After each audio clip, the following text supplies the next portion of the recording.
Royal media news, बातम्या आणि बरंच काही.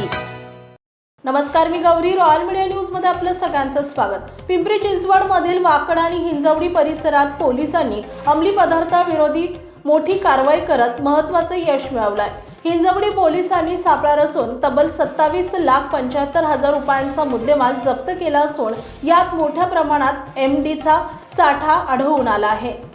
या कारवाईमुळे परिसरात खळबळ उडाली आहे. पोलिसांना मिळालेल्या गुप्त माहितीनुसार वाकड परिसरात अंमली पदार्थांची देवाणघेवाण होणार असल्याची माहिती मिळाली होती. त्यानुसार पोलिसांनी सापळा रचून अतुल शंकर बालगुडे याला ताब्यात घेतले. त्याच्याकडून 4,20,000 रुपयांचे अंमली पदार्थ जप्त करण्यात आले.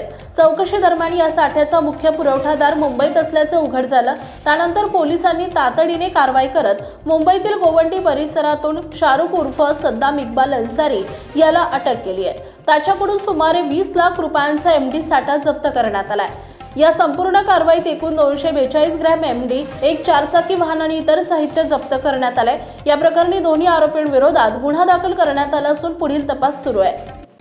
महाराष्ट्रातील ताज्या आणि महत्त्वपूर्ण बातम्या पाहण्यासाठी आजच आमच्या रॉयल मीडिया न्यूज चॅनलला सबस्क्राईब करा आणि बेल आयकॉन प्रेस करा.